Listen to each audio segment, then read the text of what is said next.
और देखिए इस वक्त ये बहुत बड़ी खबर है, उत्तरी इजराइल में हमले का सायरन गूंज उठा है।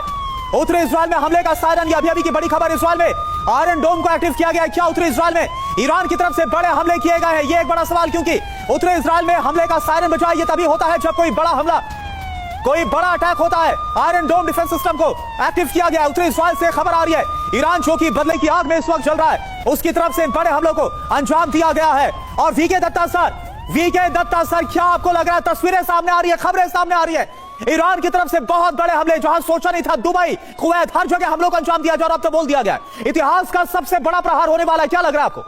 बिल्कुल, देखिए ऐसा है, ये जो इतने दिन से पूरा घेराबंदी चल रही थी ईरान की, और ये इसी मकसद से लेकर माफी के साथ आपको रोक रही हूं, आप अपनी बात पूरी करिएगा। माफी के साथ आपको रोक रही हूं। इजराइल पर ईरान का अटैक, एक और बहुत बड़ी खबर, इजराइल पर ईरान का ड्रोन अटैक देखने को मिल रहा है। लगातार हमलों से जुड़ी तस्वीरें और जानकारी सामने आ रही है। इजराइल पर ईरान का ड्रोन अटैक हुआ है, ईरान की तरफ से बयान भी सामने आया, ऐसा बदला लिया जाएगा जो इतिहास में कभी नहीं लिया गया होगा। और इजराइल पर ईरान का ड्रोन अटैक भी।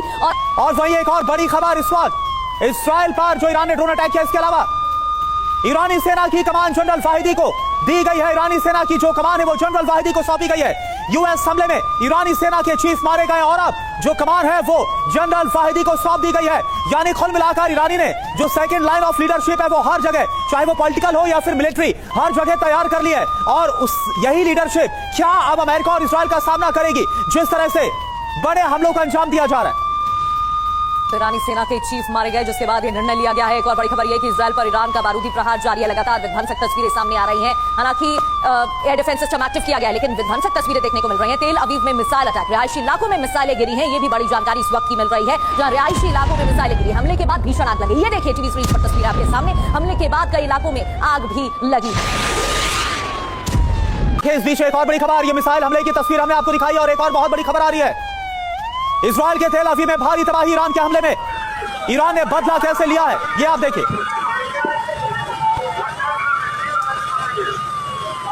तो हमले के कारण अब अफरा तफरी मची हुई है। इस वक्त की एक और बड़ी जानकारी, तेल अवीव में मिसाइल अटैक का नया वीडियो भी सामने आ चुका है। तेल अवीव में भीषण तबाही और हमले के बाद भीषण आग लगी हुई है, जिसका नया वीडियो सामने आ गया है। और ताजा तस्वीर आपको दिखा रहे हैं, तेल अवीव में एयर रेड अलर्ट के सायरन बज रहे हैं इन हमलों के बाद। 3 बड़ी खबरें तस्वीरों के साथ टीवी स्क्रीन पर आपके सामने। और तेल अवीव से कुछ और खबरें सामने आ रही है, तस्वीरें आपको दिखाते हैं। तेल अवीव में विध्वंसक हमला ईरान की तरफ से। ये देखिए आप, जिस इमारत पर हमला किया गया वहां पर विध्वंस और तबाही नजर आ रही है। तेल अवीव में हमले के बाद तबाही नजर आ रही है। तेल अवीव में यह हमला ईरान की तरफ से मिसाइल हमला किया गया, और ये देखिए आप,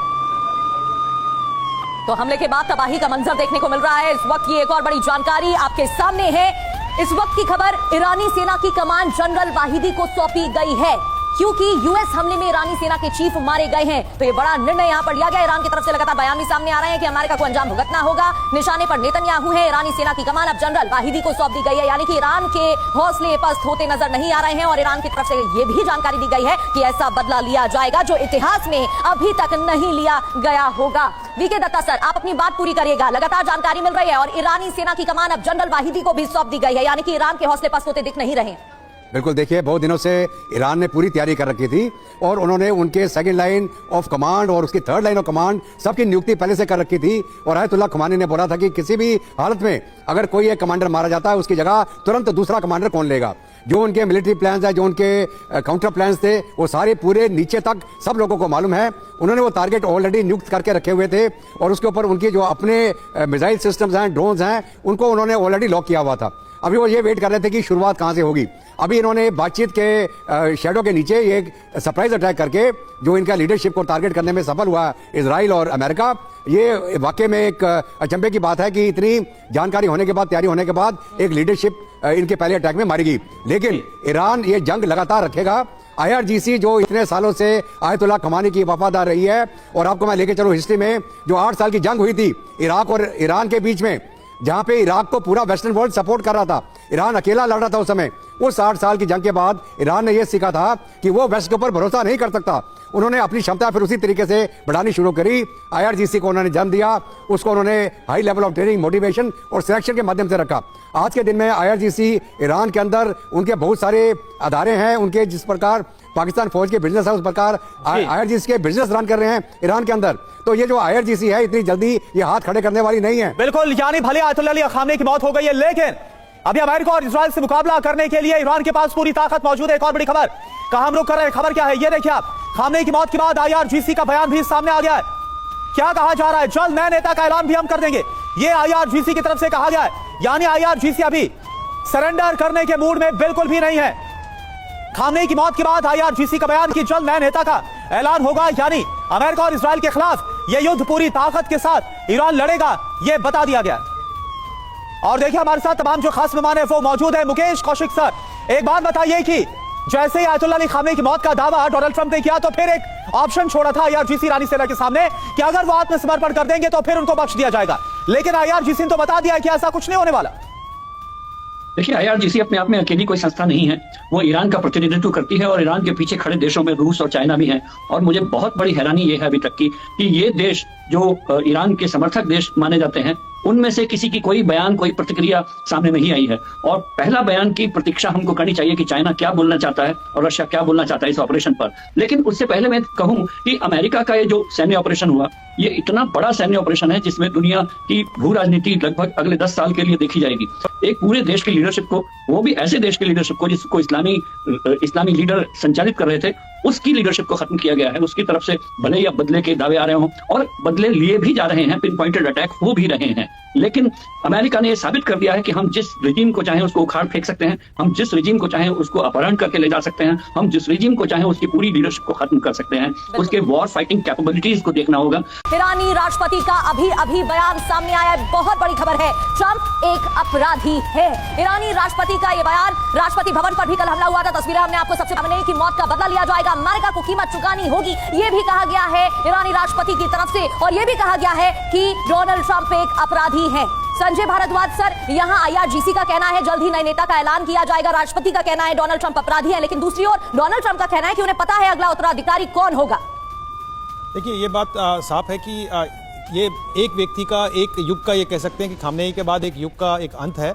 लेकिन ये बात मान के चलिए कि एक जो लाइन ऑफ लीडरशिप, निश्चित रूप से ये बात पता था कि अमेरिका इस तरीके की घटना को अंजाम देगा और खामनेई के बाद में क्या एक लीडरशिप रहेगी, तो निश्चित रूप से उनका एक लाइन ऑफ लीडरशिप बनाया हुआ है। और जिस तरीके से पेजेश्कियान का जो स्टेटमेंट आया है कि ट्रंप एक अपराधी है, तो ये बात साफ साफ दिखता है कि अभी भी ईरान के जो हौसले हैं वो बुलंद है और एक व्यक्ति और एक लीडर के जाने से एक स्टेट का जो अपना एक टारगेट है, जो लक्ष्य है, उसको नहीं छोड़ेंगे। तो ये बात मान के चलिए कि ईरान अभी भी पूरा मूड में है और अमेरिका के साथ में कन्फ्रंट करने के मूड में है। और जिस तरीके से रिटेलिएशन कर रहा है, जिस तरीके से अमेरिकन बेसिस पे जो अटैक कर रहा है, तो ये कंटिन्यू रहेगा।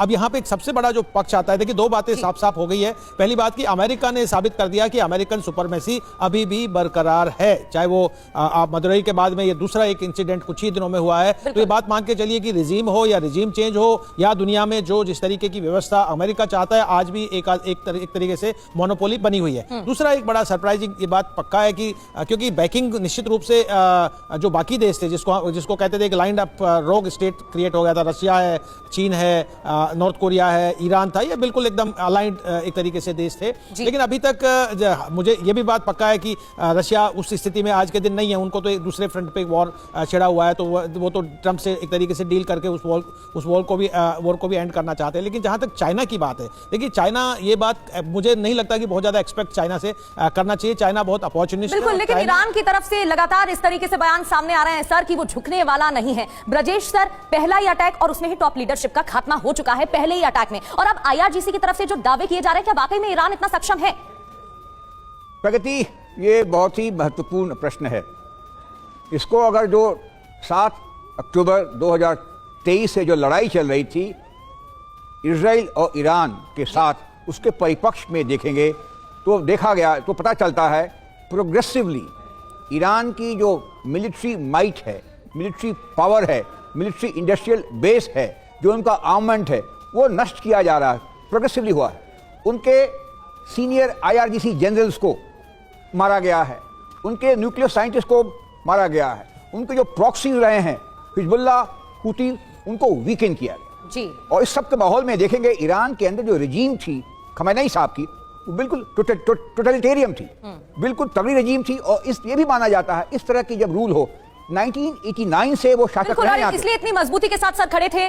खामनेई, आपके पास लौटूंगी, आप अपनी बात कंप्लीट करिएगा, लेकिन इस वक्त की एक और बड़ी जानकारी दर्शकों तक पहुंचा देते हैं। पल पल के अपडेट सबसे पहले हैं। बहरीन में अमेरिकी ठिकानों पर भी हमला हुआ है। लगातार अमेरिकी बेसिस पर अटैक किया जा रहा है, जैसे कि ईरान की तरफ से कहा भी गया था। ईरान के ड्रोन अटैक का ताजा वीडियो भी सामने आ चुका है। बिल्डिंग से टकराया ईरान का ड्रोन। ये देखिए तस्वीरें, बहरीन में भी ड्रोन अटैक से जोरदार धमाका हुआ है। दुबई की तस्वीरें हमने आपको इससे पहले दिखाई और अब ये देखिए बहरीन की तस्वीर।